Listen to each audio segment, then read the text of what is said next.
We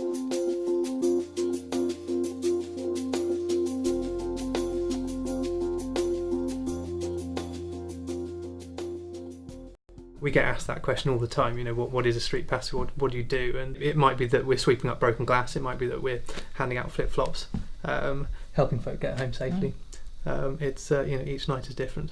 Street pastors are there to listen, help and care for the community, for the people. We're there in the evenings on Friday nights between 10 o'clock and 2 o'clock in Torquay, Payton and Brixham, and on Saturday nights between 10 o'clock and 4 o'clock in the morning down on Torquay Harbourside. A street pastor is committed enough to that care to pay for a full training course to become a street pastor. That training course includes a CRB check. They go through a commissioning service and quite a fine selection process, and then is committed to going out on the streets, normally once every 4 weeks. The part of the role that they do is down at Torquay Harbourside, and they will be there. They have a bus that they park down by the harbourside, and they will have mobile patrols who are out on foot walking in the key areas around the harbourside, so where the pubs and the clubs are, to just engage with people who are out enjoying the nighttime economy.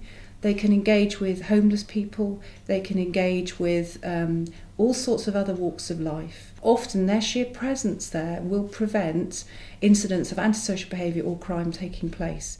You become a street pastor by being over 18, although we have some 17-year-olds that are training in anticipation of becoming street pastors. Go through the training that street pastors do, which is 12, 14 different elements depending on each initiative does it slightly differently depending on the local needs. We carry a bag or a backpack which includes first aid equipment. In Torbay, every street pastor is first aid trained. We give out spikies which people can put in the tops of their bottles if they're drinking from a bottle. There they are in the packet. If that's in the top of the bottle, they can then put the straw through that and their drink won't get spiked. We also carry flip-flops. There's so many young ladies at night who can't walk at the end of the evening on their high heels, and there does tend to be broken glass around, so we will give them a pair of flip-flops to wear to get them home safely. All round good guy, does what he does it well. Do you know what I mean? That's all you can expect from a man of this stature. One time he gave me flip-flops for 20p when they're supposed to be 50. As you'll have picked up, we're only there for one reason, which is to care in whatever way we can for people. One which was a real big one for us was last November. A team was on patrol. They were just about to go back to base because it was 10 to 4 in the morning, so they were due to finish. And the team leader just felt that he should take a slightly longer way back to the base. And as they went this longer route, they passed some waste ground and they noticed somebody sat in the middle of it. So they went over and found that it was a lady sat on the floor, actively looking for something sharp to cut her wrists with. She was about to commit suicide. And they managed to talk to her. The lady in the team in particular talked to her. They managed to get her to agree to talk to a specialist police unit who came and were able to take over from us. And we heard later that they were able to reunite that lady with her family and obviously keep her safe and from committing suicide.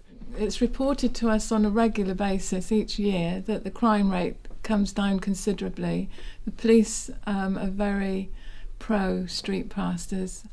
Crime figures have certainly gone down in terms of violent crime. I think for me what is more important is actually hearing the anecdotal evidence of the regular people who go and enjoy the harbourside nighttime economy in terms of how they now feel that the nighttime economy is. Do they feel it's safe to go out? Are they saying that when they do go out they still fear potentially being assaulted? Do they still fear being a victim of crime? And actually, anecdotally, what people are saying is that they feel Torquay now is a very, very safe and enjoyable place for them to go out and enjoy the nighttime economy. People will actually come up and say, we really appreciate what you do. And that's quite moving. We're having fun. And to be appreciated, to be told that we're valued is good.